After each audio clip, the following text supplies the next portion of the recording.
Wayang itu kan cuma gambaran hidup. Dan itu dari Bapak.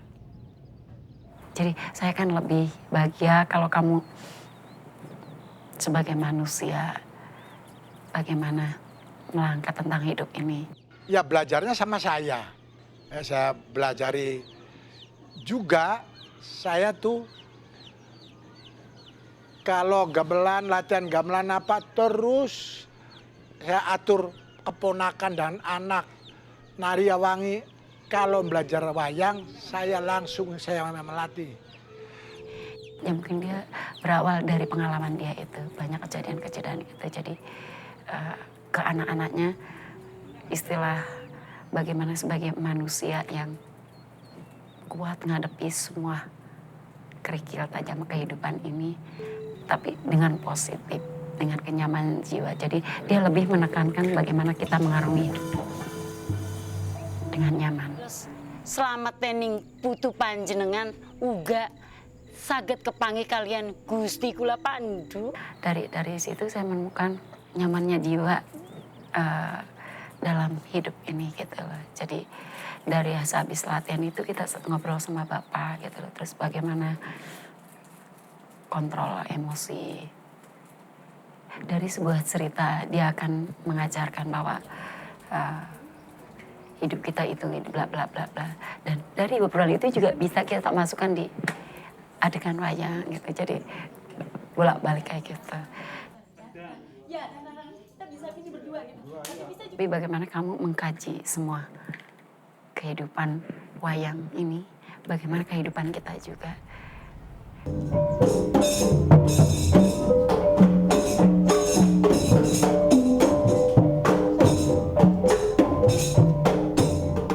Apakah sebagai dalang wayang, apakah sebagai penari topeng, bagaimana saya berusaha tetap hidup berkesenian, karena itu yang udah saya usahakan dari kecil, bagaimana untuk bisa diterima oleh masyarakat, untuk menghilangkan stigma yang pernah saya alami dulu, yang dikucilkan oleh masyarakat. Jadi sekarang ini saya berusaha sekali untuk menghilangkan.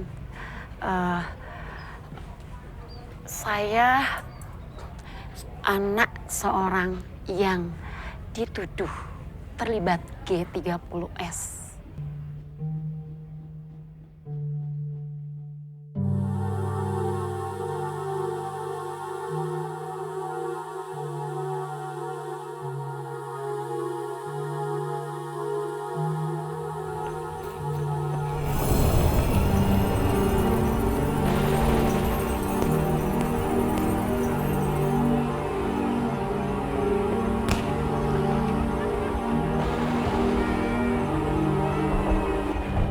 Tragedi kemanusiaan tahun 6566 merupakan sejarah kelam bangsa Indonesia yang menelan korban ratusan ribu orang dibantai dan dipenjarakan tanpa pengadilan karena dituduh terlibat Gerakan 30 September atau G30S.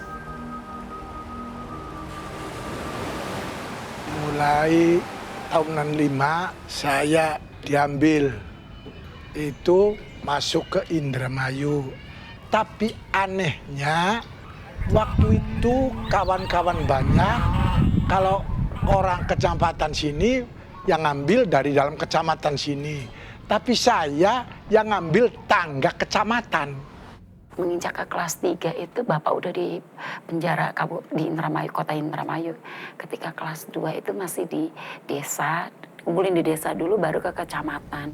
Ada mulanya, waktu itu saya sih, wah, wong dalang kok, banyak yang cinta. Jadi mencintai istri mudanya DPKN. Oh.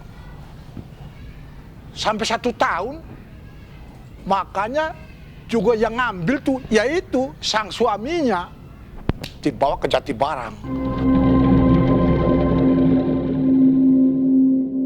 Seingat saya, waktu itu saya SMP kelas 1.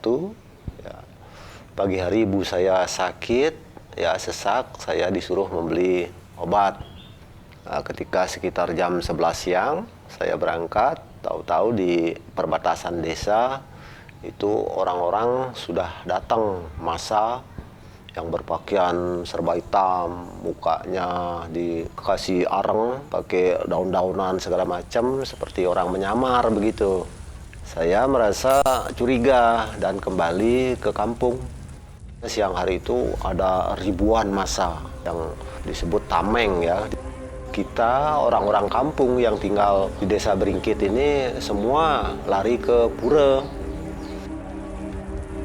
Sekitar jam 1, saya beserta teman-teman yang lain, orang-orang tua pertama digiring keluar dari pura. Bapak saya diambil oleh massa waktu itu. Menurut cerita orang, karena saya tidak melihat, karena saya dikembalikan ke pura, Bapak diseret di sebelah pura, terus dibantailah di sana, ramai-ramai.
Ini menurut cerita ibu saya ya, ayah saya pada suatu malam dicari oleh tentara dengan beberapa orang yang mengatakan tameng dan ditembak, diseret di jalanan, lalu dibawa kuburan dan di sanalah digorok.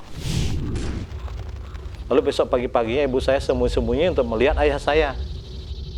Dan dilihat di sana ayah saya terlungkup di kuburan dan jam tangannya masih ada. Menurut kepercayaan ibu saya, kalau mayatnya terlungkup itu katanya memang sengaja dibuat oleh orang-orang yang melakukan pembunuhan itu agar rohnya tidak mendapatkan jalan untuk kemana-mana. Sebagai orang yang mencintai ayah saya, maka dihadapkanlah kepalanya ke atas.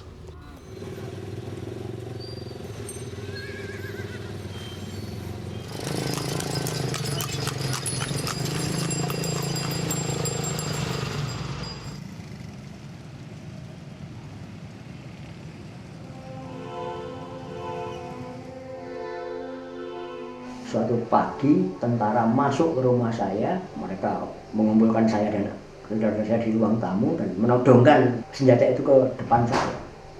Bahkan mereka merusak dinding, dikira ada gambar, ada buku-buku Marxisme macam-macam. Itu kasur-kasurnya ibu saya dibedel pakai bajunya, saya ingat betul. Itu yang buat saya trauma sebenarnya. Ya, kita semua trauma, seluruh masyarakat Beringkit. Ya, pertama ibu-ibu, orang-orang yang sudah tua itu semua mengalami rasa takut yang luar biasa.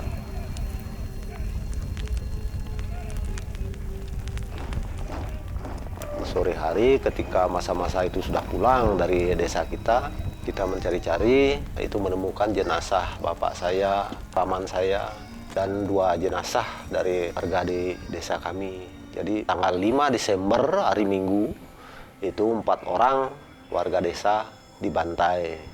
Sampai di rumah apa yang terjadi? Beberapa saat ibu saya sampai di rumah, datanglah massa melakukan penggerebekan kepada ibu saya, merampas jam, merampas padi-padi yang ada di rumah saya. Semenjak saat itu, hari-hari berikutnya ya terus terjadi pembantaian gitu. Baik di desa kami yang kecil hanya 200 kakak, itu ada yang korban sampai 13 orang kalau tidak salah. Malah ada ketika itu teman saya yang baru kelas 2 SMP, ya, karena badannya lebih tinggi dari saya, dia pun ikut dibantai.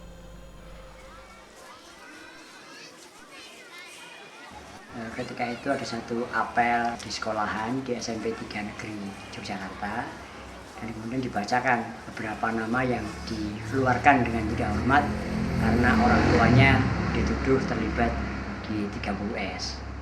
Nah, saya kemudian ya dikeluarkan, dan tentu saja perasaan saya waktu itu ya sedih, ya sakit, ya kenapa saya harus ikut menanggung apa yang tidak saya ketahui.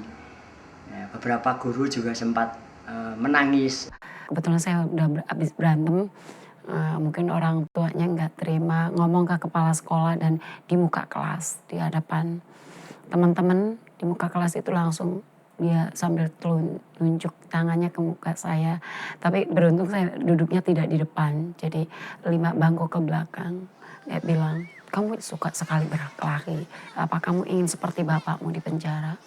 Kamu anak seorang PKI, jadi kamu nggak boleh nakal. Saat itu tidak bisa menangis, cuma diem, dalam arti kata marah sekali itu. Saya tidak ngerti apa itu PKI. Sampai di rumah, sampai di kampung pun kemudian teman-teman saya menjauh gitu. Menjauh, dan ketika saya dekati mereka pergi bubar, main kelereng mereka bubar, main peta umpet mereka bubar. Saya mendengar cacian, makian, anak PKI, anak setan dan sebagainya. Ya tentu perasaan saya waktu itu sakit. Tapi saya tidak pernah menangis karena saya tidak mengerti apa itu PKI. Kenapa kemudian saya dituduh sebagai anak PKI, apa dosa saya begitu. Sampai di rumah, saya udah kebiasaan ibu mungkin sibuk apa, saya tidak dipedulikan ibu, cuma saya masuk terus tidak langsung makan, saya cuma diem di dalam kamar duduk terus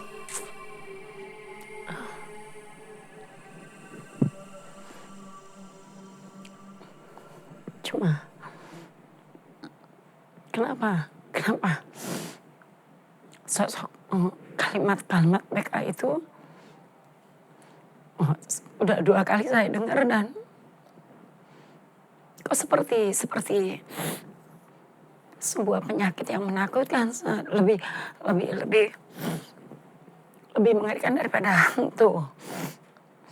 Dan cuma kalau tidak salah saya hari berikutnya saya tidak masuk sekolah, dan ditanyakan kenapa kamu tidak sekolah. Bilang aku malas. Kalau malas nanti aku laporin ke bapak. Tapi saya bilang saya sakit. Kamu tidak demam kok. Kamu harus sekolah. Bilang, mohon Bu, saya tidak masuk sekolah hari ini. Pak, saya sekolah dibenci sama kawan, malah gurunya, kamu itu anaknya orang PKI. Aduh. Udah diam aja. Asar yang berkata tuh aja, jangan Tuhan. Kalau tunggal manusia biar aja. Gento, garong, copet biar. Asal yang bilang aja pangeran. Gitu saya sih. Tenang aja. Tabah aja. Udah. Kita sudah tidak ada pikiran ya, tidak bisa berkata apa. Yang ada itu hanya kesedihan gitu. Ya ibu saya hanya bisa menangis, pingsan. Ya bukan hanya bapak yang dibunuh, tetapi rumah kami dibakar rata. Ya dihancurin, dibakar, malah Ya ada padi, terus ada sisa-sisa apa makanan yang lainnya, umpama kayak ketela, jagung, itu kita punya babi segala itu diambilin.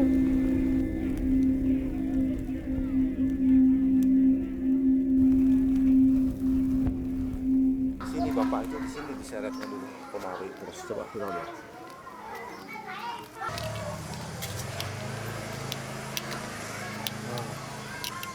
Ini jalan ke sana yang kita nggak punya. Ini dulu ini kan tidak ada rumah semuanya. Ini dari sana tuh kayak begini ini.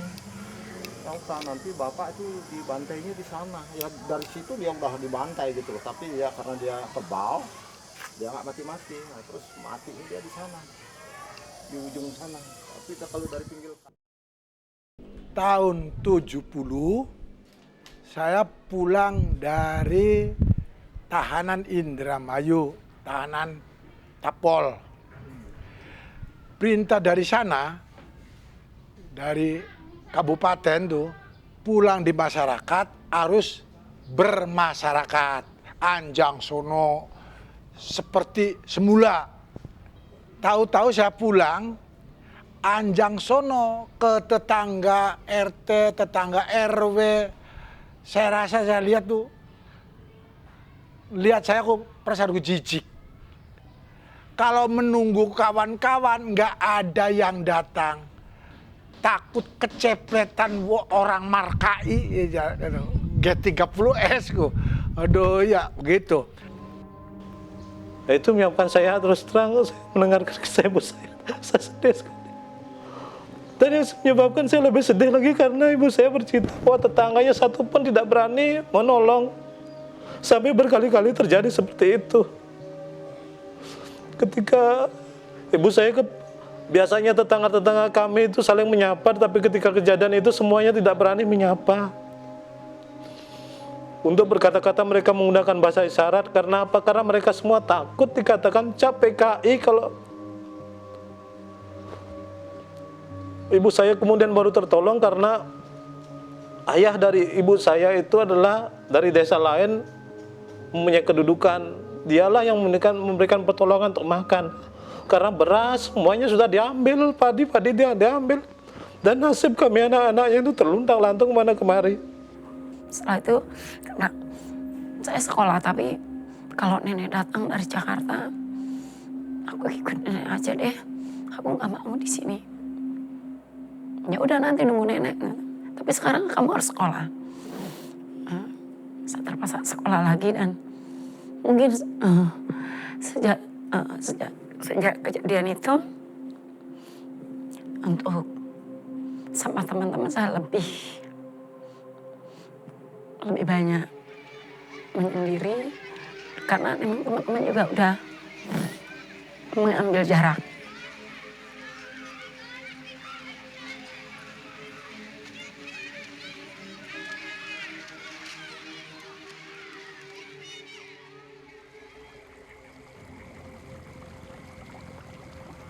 Sen besok maring emah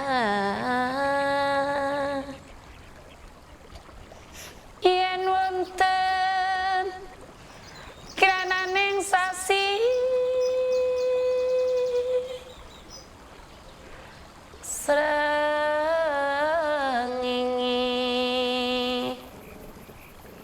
kembar lima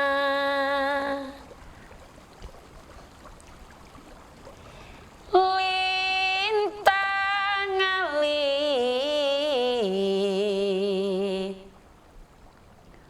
gumelareng siti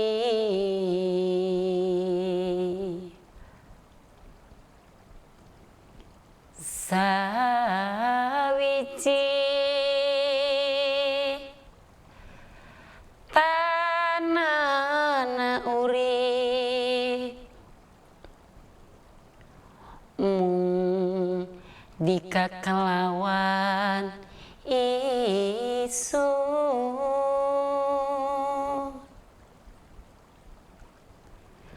mati ya mungkin swarga neraka bareng leboni. Aduh.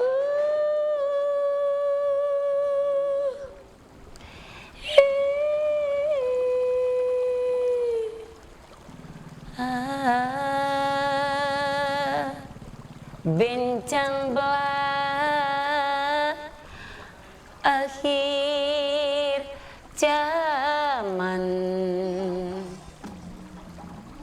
kula lawan dika, lawan dika.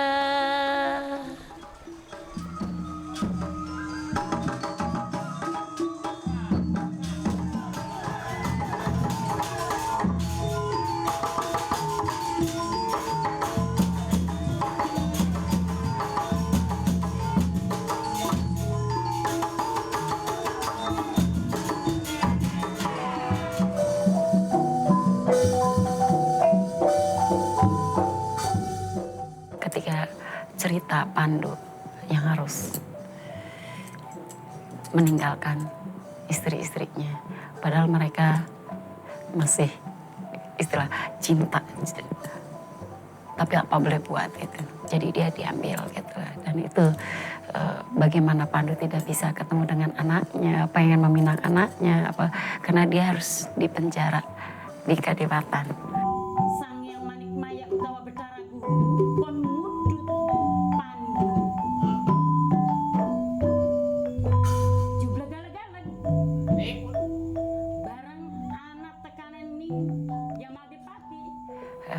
Bagaimana juga, bagaimana kita ingin bebas, korban 65 itu ingin diterima oleh masyarakat, tapi kita ternyata tidak pernah, maksudnya tidak secara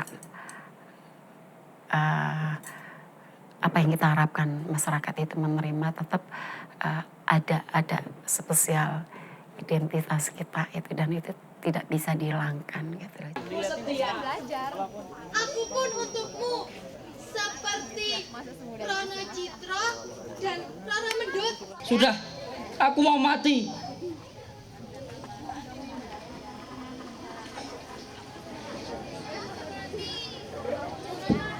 Aku harus mati. Melayang di langit-langit. Lidahku beku. Kakiku kaku. Sebelah kiri sini. Oh ya. Bulan. Nyahlah. Nyahlah. Saya memilih hidup dari kesenian karena itu yang saya bisa. Saya sudah tidak bisa sekolah lagi, saya tidak punya biaya untuk sekolah lagi, dan harus numpang ke sana kemari. Berkesenian itu belajar hidup, belajar memahami orang lain, belajar memahami masyarakat.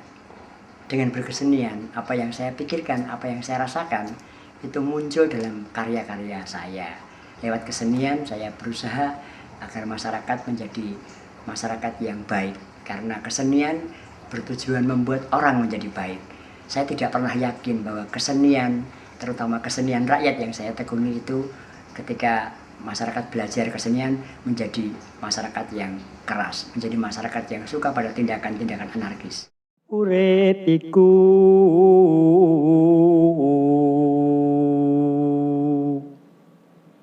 tan ngerti pungkasan nipun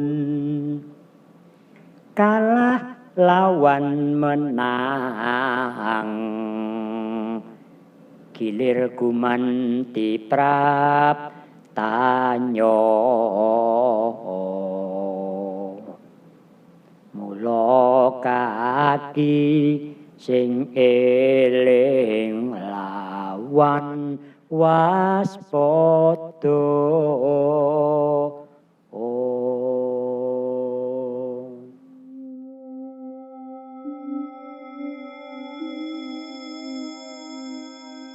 Saya memaksa menyembunyikan identitas saya sebenarnya bukan pertama dari kehendak saya.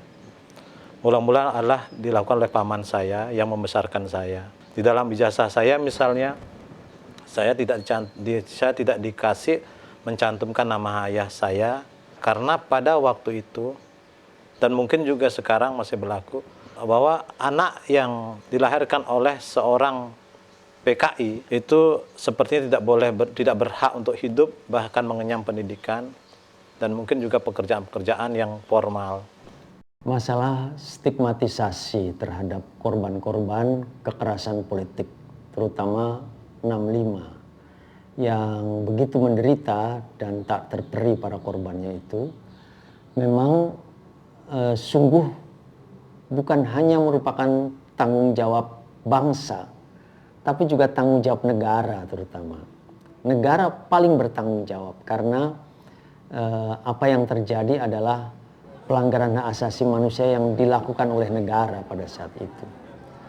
Problemnya adalah politik pembungkaman ini memang terjadi dimanapun juga di negara-negara yang memang sedang berada di dalam transisi demokrasi. Terutama ketika sistem yang otoriter masih begitu dominan sebelum beralih ke sistem yang demokratis.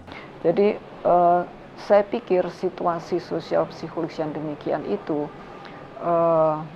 untuk kebaikan masa depan generasi yang akan datang itu hendaknya itu bisa dihilangkan oleh pemerintah, oleh pihak-pihak kelompok-kelompok tertentu. Dalam hal ini peranan media juga penting di dalam menghapus stigma dan perasaan itu. Rehabilitasi gitu. Sejak dipecat dari atau dikeluarkan dari SMP 3, saya tidak pernah mengingkari bahwa diri saya memang anak seorang PKI, anak ibu saya Kadaria. Kenapa saya harus ingkar? Toh dia ibu saya. Jadi mengapa dalam hal ini anak-anak ini yang tidak tahu menau, yang juga menjadi korban. Saya pun sebetulnya korban yang tidak tahu menau. Kalau memang ingin dikatakan yang lebih ditujukan sebagai sasaran adalah ayah saya kan anak, saya juga tidak tahu gitu. Kenapa harus mengalaminya?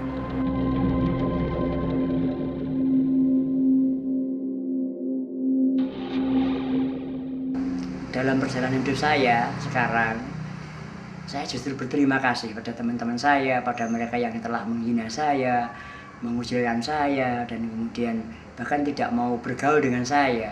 Karena kemudian saya paham, mata dan batin saya terbuka bahwa dunia ini ternyata memang keras. Dan orang harus berusaha untuk survive. Bagaimana menunjukkan bahwa sebenarnya anak PKI juga bisa berbuat untuk masyarakat. Kesadaran ini muncul ketika saya bertemu dengan Pak Handung Kusudiyarsono, adiknya Pak Bagong Kusudiyarjo. Beliau berkata pada saya, Dik Bondan, dalam bahasa Jawa, saya ingat betul itu. Dalam bahasa Jawa, Dik Bondan, panjenengan punya beban moral untuk menunjukkan pada masyarakat bagaimana sebenarnya anak PKI itu bisa berbuat juga untuk masyarakat. Ibu panjenengan sudah ditahan, di penjara selama 7 tahun. Kalau panjenengan menyerah, kalau panjenengan kemudian frustasi, itu tidak akan ada gunanya. Terus terang saya kagum terhadap anak-anak korban itu. Bagaimana sekalipun mereka beroleh stigma, perlakuan sikap masyarakat, tapi sampai dengan saat ini mereka masih bisa tetap menjadi penyintas, survivor gitu. Dalam arti kata, saya saja yang begini, artinya yang ditempatkan di pihak yang menang, yang mendapat fasilitas, saya merasakan bahwa ini adalah sesuatu cobaan, musibah yang cukup berat bagi saya, apalagi mereka gitu. Jadi saya sering membayangkan itu, apa yang mereka rasakan, bagaimana mereka masih bisa meneruskan kehidupan ini.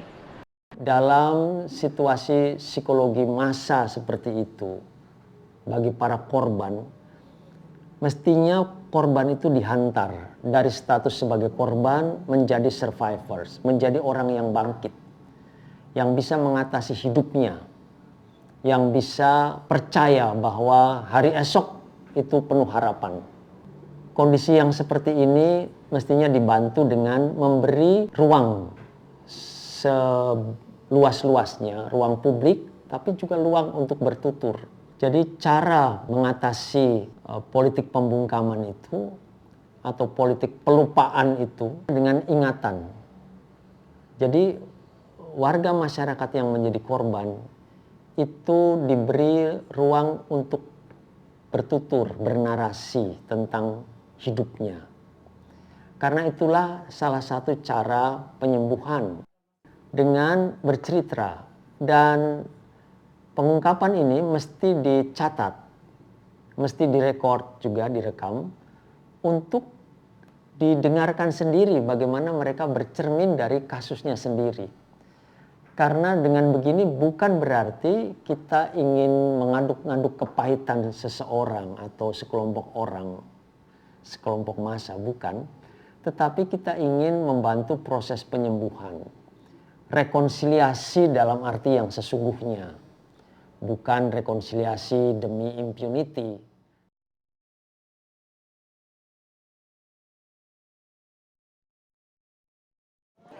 Sugeng dalu Bapak Ibu, adik-adik. Dalu menika kula badhe maca geguritan. Kula pendet saking air kata-kata. Seratanipun Sindunata. Judulipun Ngilmu Pring. Pring reget gunung gamping ambrol, susu mentek-mentek bokong gede mikal-mikul. Pring reget gunung gamping ambrol, susu mentek-mentek bokong gede mikal-mikul. Pring podo pring, eling podo eling. Eling dirine, eling pepadane, eling patine, eling uripe. Pring iku deling, tegese kendel lan eling. Pring podo pring, eling podo eling. Pring iku ora mung suket, ning kabeh digawe saka pring. Kepang asale saka pring. Sajen, sujen asale saka pring. Lincak uga saka pring. Pager asale pring. Usuk asale pring. Cagak asale pring. Gedhek asale uga pring. Bareng ana gempa kabeh digawe saka pring. Pring reketek gunung gamping ambrol, susu mentek-mentek bokong gede mikal-mikul. Pring reketek gunung gamping ambrol, susu mentek-mentek bokong gede mikal-mikul. Matur nuwun, sugeng dalu.